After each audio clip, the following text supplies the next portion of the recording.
Salut à tous, c'est Kaz, j'espère que vous allez bien et aujourd'hui je te propose un petit tuto comment réaliser une feuille très facilement avec pâte à modeler de chez Action. Comme d'habitude, la Do and Dry, franchement auto-durcissante, très sympa. Et puis voilà, on est dans la saison des feuilles mortes, donc feuilles de platane et on va faire une petite créa avec ça. Je te laisse avec les images et puis le résultat final, tu me dis ce que tu en penses. Allez, à tout de suite.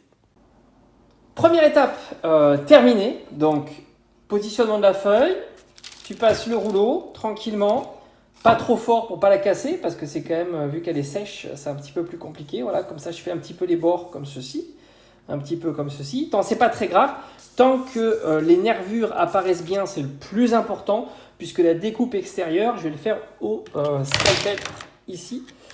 Hop, je vais faire tout le tour au scalpel, donc ça c'est bon.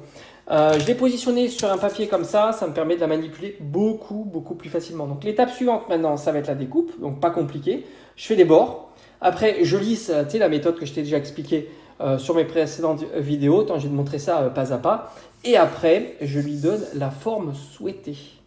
Allez, deuxième étape, la découpe, puis la forme souhaitée.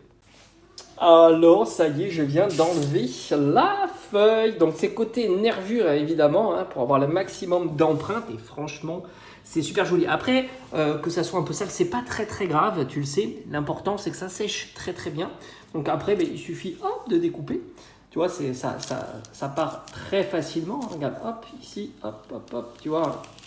Parce que c'est bien découpé au scalpel.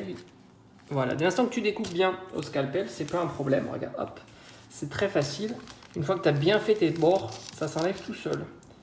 Ici, bon, tu peux le voir, j'ai une feuille enlevée, un petit morceau de feuille, mais c'est bon. Donc là, c'est nickel. Donc maintenant, l'étape suivante, c'est joli, hein, j'aime beaucoup. J'aurais peut-être fait ici une petite tige un peu plus large, ça aurait été sympa, peut-être. Bon, tant pis, c'est comme ça.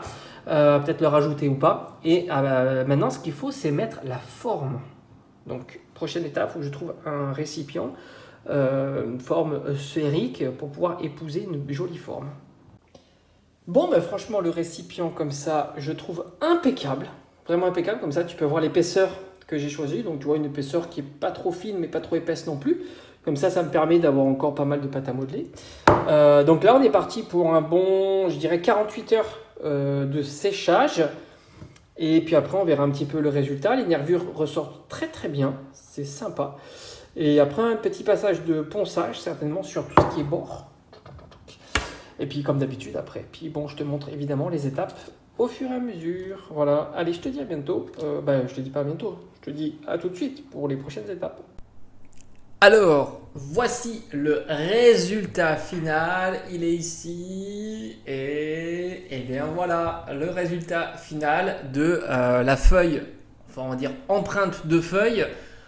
Comme je t'ai expliqué, avec cette fois-ci la peinture, les éclaboussures, ça j'aime beaucoup faire ça, ça fait un effet un petit peu moucheté, je trouve ça très sympa, et le vernis, là aussi ça lui permet d'avoir un petit peu plus de brillance, même si j'aimerais changer le vernis avec quelque chose d'un petit peu mieux. Je crois qu'il y a des résines avec l'UV, ça peut être assez cool, mais bon, pour l'instant on est sur le vernis de chez Action. Voilà le résultat final. Écoute, franchement, je suis plutôt content. L'empreinte est très visible.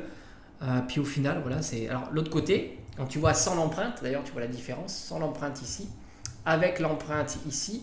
Alors il est un petit peu fin, j'aurais dû le faire légèrement plus épais. Mais ça suffit hein, pour déposer 2-3 bricoles à l'intérieur. Puis franchement, je trouve la déco super sympa. Je me dis peut-être que je vais en faire 3 autres avec les coloris de chacune des saisons. Ça pourrait être assez sympa. Voilà. Bon, merci en tous les cas d'avoir regardé cette vidéo et on se dit à bientôt.